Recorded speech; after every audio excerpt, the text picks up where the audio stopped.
जूही नहर का प्रोजेक्ट खराब कर देती है। ऐसे में वह आत्मा बहुत ज्यादा गुस्सा हो जाती है। रात का समय होता है, हवाएं धीमी चल रही होती हैं और पूरे घर में सन्नाटा छाया होता है।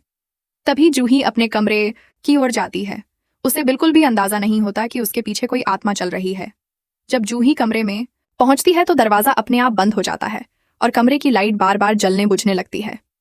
जूही घबराई हुई इधर उधर देखने लगती है। तभी उसे अपने पीछे किसी के चलने की आवाज सुनाई देती है। वह धीरे धीरे पीछे मुड़ती है और उसके सामने धुंध में एक साया खड़ा होता है। वही आत्मा थी जिसकी आंखों में जलते अंगारों जैसी लाल चमक थी। आत्मा गुस्से में कहती है, तूने मेरे नहार की मेहनत पर पानी फेरने की हिम्मत कैसे की? मैं तुझे नहीं छोड़ूंगी। तूने जो किया है उसका अंजाम भुगतना ही पड़ेगा। आत्मा की आवाज कमरे में गूंजने लगती है और अचानक कमरे की पर्दे हवा में उड़ने लगते हैं। जूही डर के मारे कांपने लगती है और चिल्लाने लगती है, लेकिन आत्मा अपनी शक्तियों से कमरे में आग लगा देती है। चारों तरफ आग की लपटें फैल जाती हैं। जूही जोर जोर से मदद के लिए पुकारती है।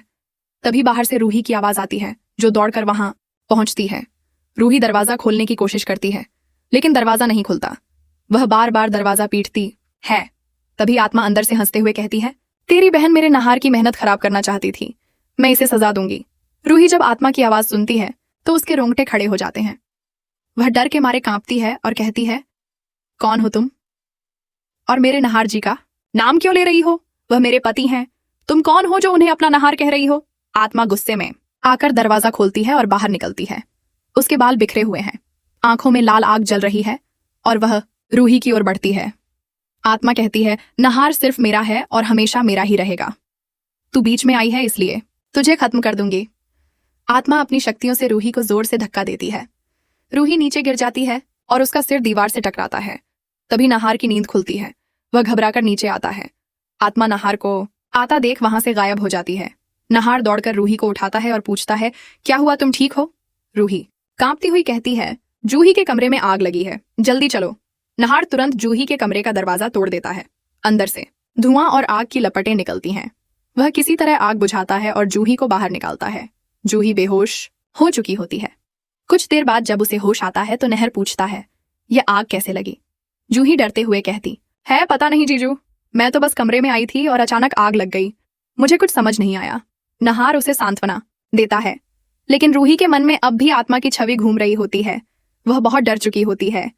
रात को जब नहार और रूही अपने कमरे में होते हैं तो रूही नहार से कहती है, नहार, मुझे ऐसा लगा जैसे मैंने अपने जैसी कोई आत्मा देखी।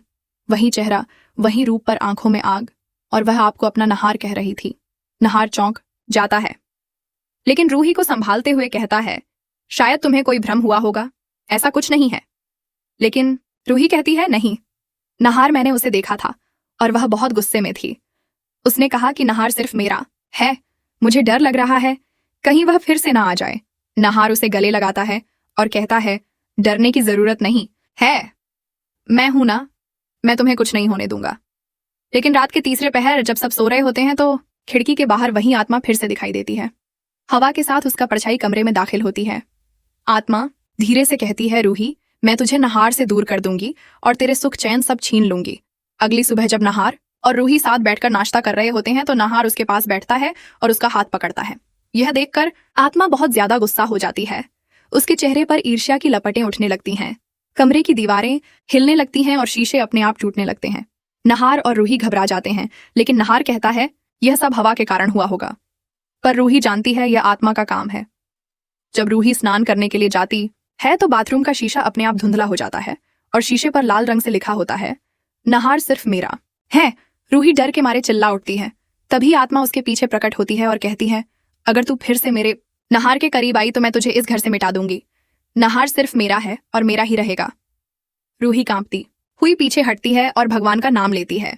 तभी नहार वहां पहुंचता है और रूही को अपने पास खींच लेता है। रूही रोते हुए कहती है, नहार, मैंने उसे फिर देखा, वही आत्मा, वही चेहरा, वह खुद को तुम्हारी कह रही थी। नहार अब समझ जाता है कि यह सब भ्रम नहीं है, सच में कोई आत्मा उनके साथ है।